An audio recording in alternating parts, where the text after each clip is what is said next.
rain tonight, so I want to put a poncho out to catch some rainwater.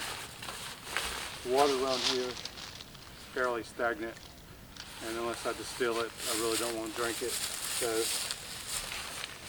we might distill some tonight, but tomorrow I'd like to catch some that I can just drink.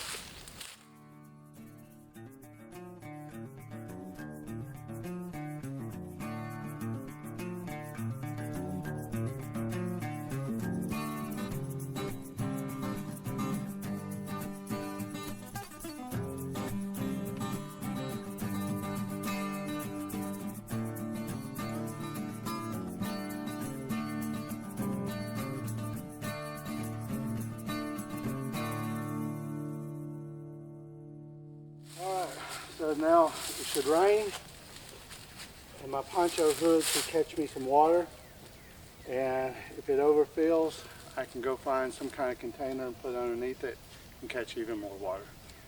There's my rain catch for tonight, and we'll see if rain comes in like I think it will. As Tom seeks shelter for the night, he encounters danger on the trail. So it looks like, I have a hard time telling. This right here could be, got a little,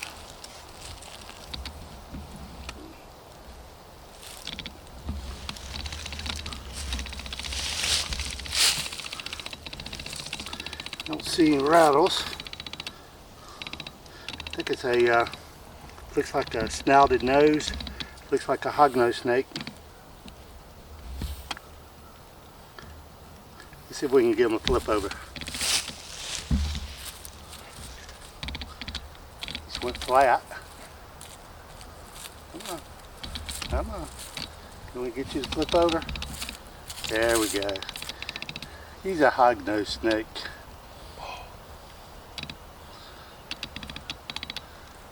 Get him. Come on. Come on. Come on. Lay dead. I like to eat toads.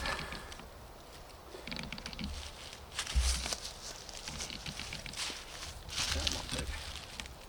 Let's see if he'll flip back over for me.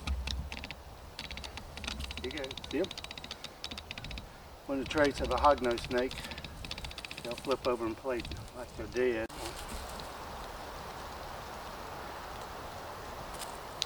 Looks like he was eating something. Look at there, he's a tree frog.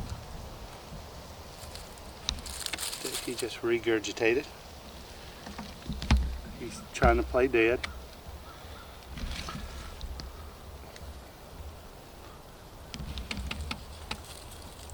These are actually one of my favorite snakes. Some people think that they're copperheads because you can see the markings on them. Again, he's flipping over. Regular trait. I hate that I made him regurgitate his food. So what I'm going to do is put it close to him. And hopefully he'll calm down and re-eat it and go on about his life and live a productive life, helping take care of the forest. Due to the time of his drop-off, Tom retires for the night and saves the search for the lakeside camp for the next day. Would you like to take a survival course with Tom? Join us today at TrailBlazer Survival School. Learn everything there is to know about bushcraft, primitive skills, and wilderness survival. Register today at trailblazersurvival.com/upcoming events.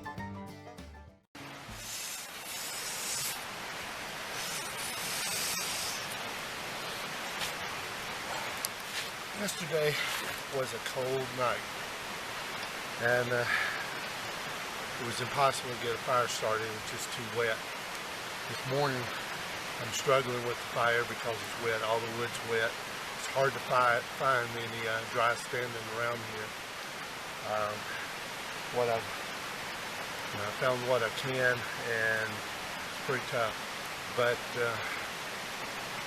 I've only had a half of an energy bar, from my pack because I know I'm going to be out here 7 days, and the exertion from the hikes and everything was feeling kind of a sugar load, so I felt it was necessary to go ahead and eat a half of it.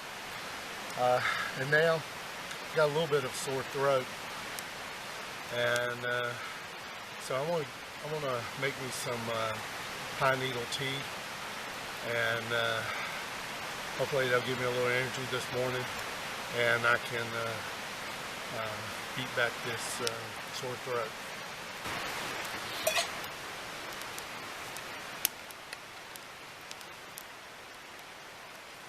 I found this a little place here. It's next to the river, and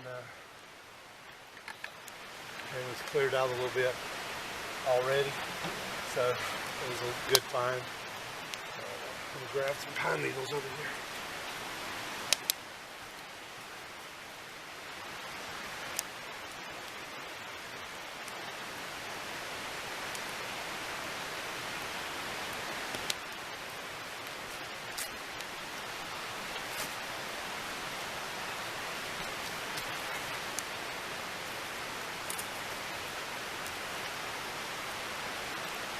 They say pine has some antiseptic properties and it's edible. So let's see if the antiseptic properties hold true. And enjoy a little bit of ash with mine too, huh?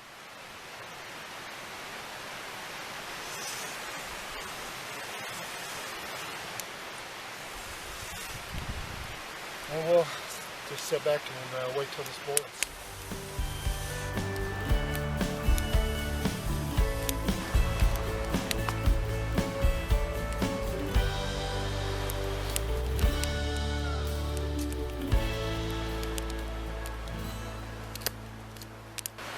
Let's see if it's come to a boil.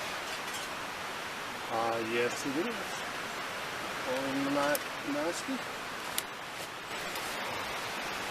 See if it's cool enough to drink. You probably saw some rhododendron around here. Tried not to use any of the firewood, rhododendron firewood. I haven't used it as a stick or things like that. I know it's poisonous to cook with, so just something to kind of keep in mind. You know, rhododendron pretty much doesn't die once you get your first freeze, so something to be wary about. Let's see if I burns my tongue.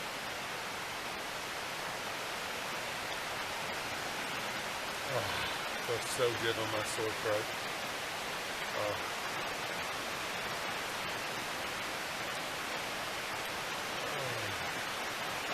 It's gonna be a long week if I don't get rid of the sore throat.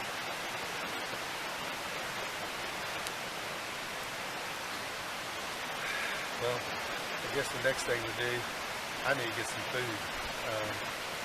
You know, we're into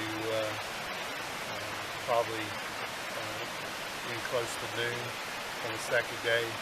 All I've had is a half a bar of protein bar. If I don't find something, I'm going to cut that other half in half, and that'll be my dinner. So, wish me luck. Let's see if we can catch some fish.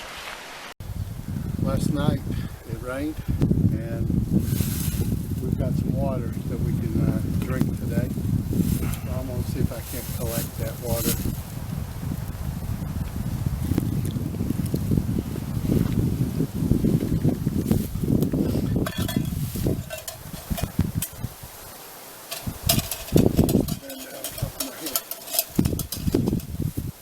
Get to see how pretty I am, right? I'm going to use my bandana to kind of filter this water.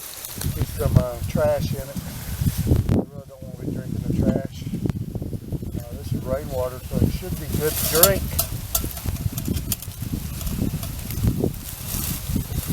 What we can do here.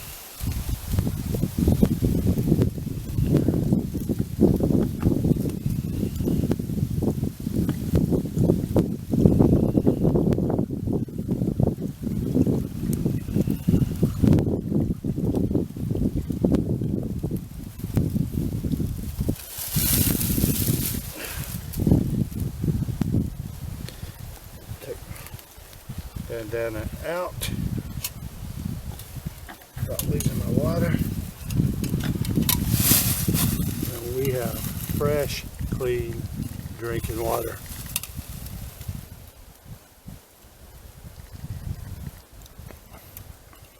It's good.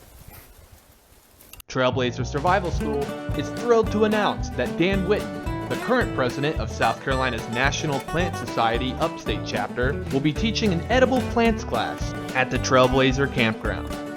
Learn everything there is to know about the edible and medicinal plants of the South Carolina Upstate. Register today at trailblazersurvival.com/upcoming events.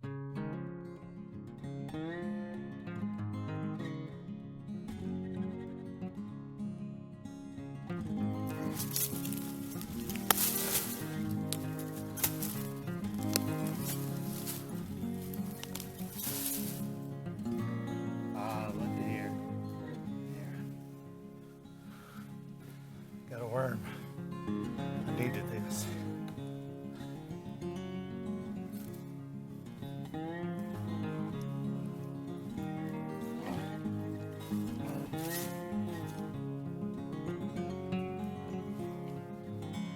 There's another one. Got two. Wrapped my string around a stick so I can throw it out.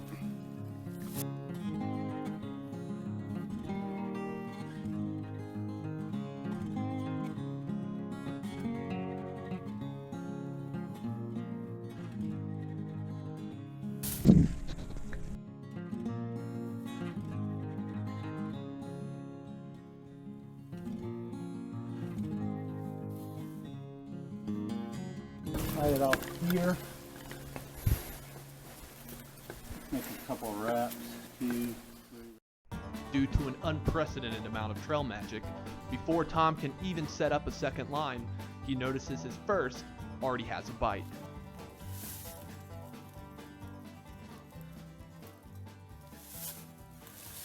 Look at that. Got a little bass. It's gonna be some good eating. And I'm hungry. Oh, I've had some turkey tail, and really that's about it. Some tea, some pine needle tea. So we're gonna eat good tonight. Found an old campsite. Looks like it hasn't been used in quite a while, and I want to cook my fish, salvage whatever string I can out of here, and make myself a nice meal. I'm really tired and hungry, and this is gonna be good. Cleared it out, but it is really wet. I'll never get a fire started on it if I put fire directly on this wet ground. So I'm gonna build me a bed to put it on in order to get it off the ground. While I'm doing it, I'll save these pieces right here. This will be my tinder to help get the fire started.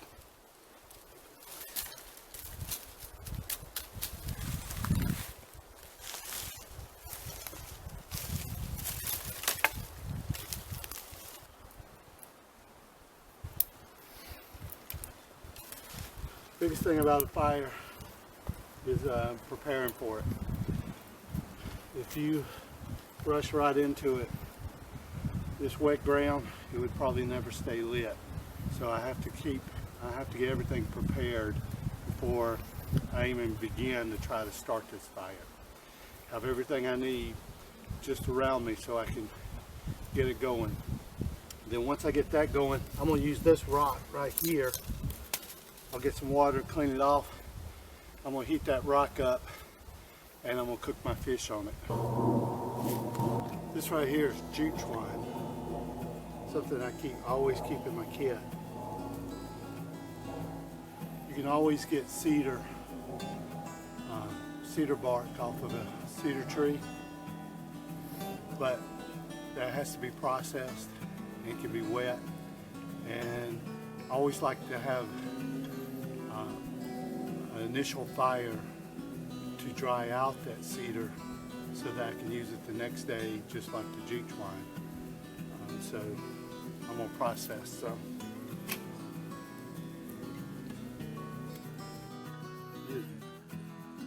Basically unwind it. Just stay wound. Multiple strands.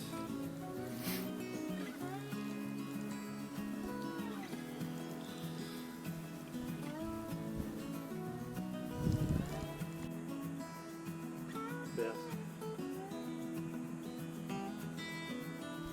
You're going to start it from a spark. You got to have flash tinder. This can be birch bark. It can be cedar bark.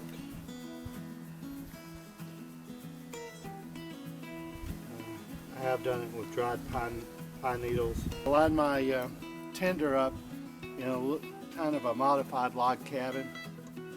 I do 3 sides with the majority on one end, so I can stick my flash tinder kind of up under it. Now let's see if we can get a spark.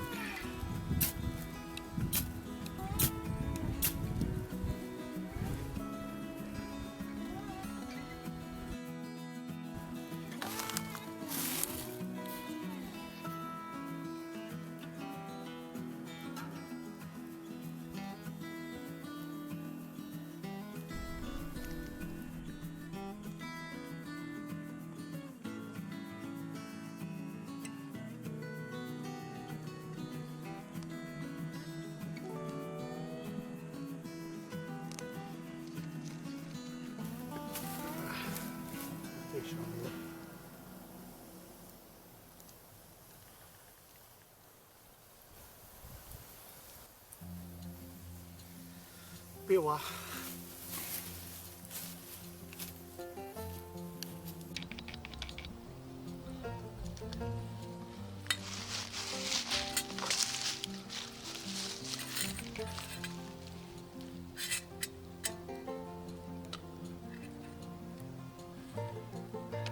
Doesn't that look good?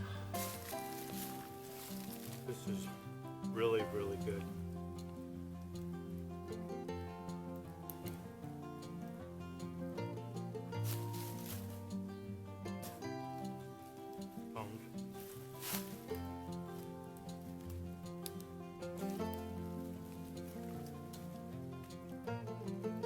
Sometimes you chew them up.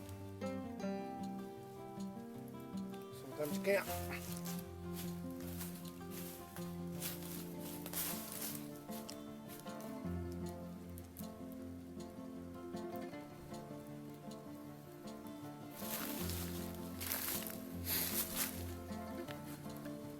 Bon appetit. TrailBlazer Survival School is thrilled to announce that Dan Whitten, the current president of South Carolina's National Plant Society Upstate Chapter, will be teaching an edible plants class at the TrailBlazer Campground. Learn everything there is to know about the edible and medicinal plants of the South Carolina Upstate. Register today at trailblazersurvival.com/upcoming events.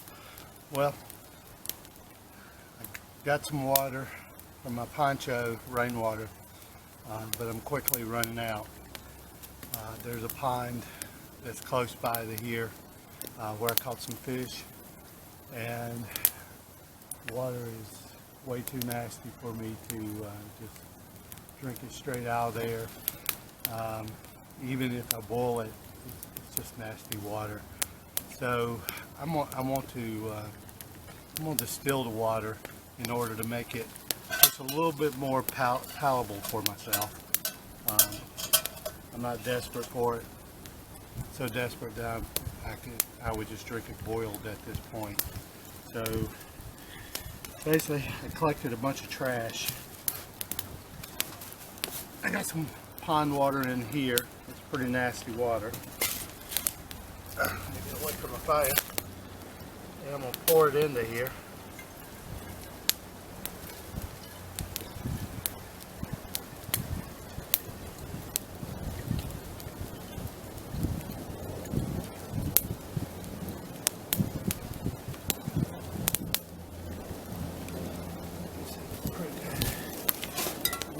Do put that right about here, I guess. I've cut a hole into here to capture the steam. Set her down. And what I want to do is kind of build a wall to keep the heat from heating up my cup.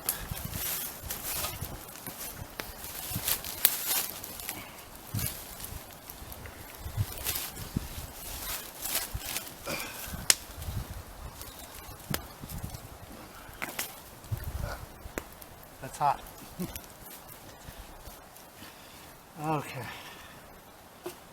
Now, I tried this earlier and I lost too much steam right here. So I want to give it a little bit longer distance to allow the steam to cool. And so what I'm going to do is I'm going to put a can on it.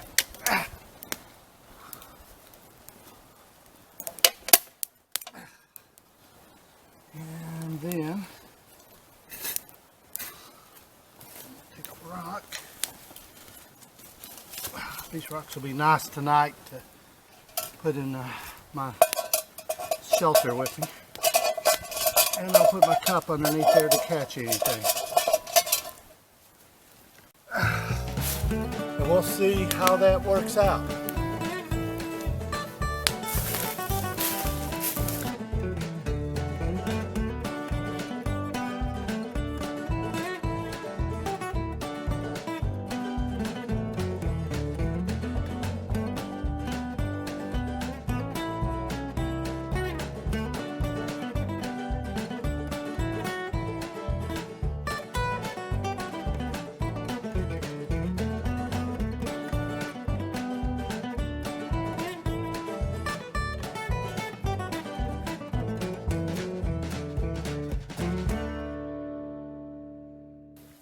Well, our can is almost, I'd say, half full. I've had to fill up the bottle a couple of times, the little brown bottle over here a couple of times, because I lose a lot of steam out of it. And it's just taken a long time. I don't know if you can tell that it's got a lot darker. We're going into evening and we were in the afternoon. So anyway, this is a long process. You know, if I get too much steam going, I lose it all in steam. You know, if I get too hot and it gets pouring out steam, I lose too much. But if you go just barely at a boil, which it is right now, you just got a drip. So there's some trade-offs. But if you're looking for clean water, I don't know if you remember the water, what it looked like that I pulled the bass out of. That water I wouldn't drink. So this water I'm going to take a drink of.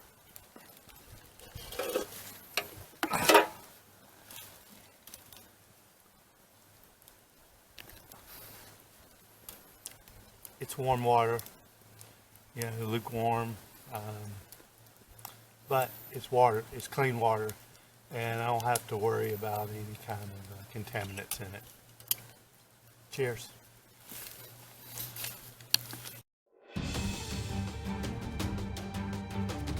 Do a little bit of tracking. Got a brown, a green, and orange.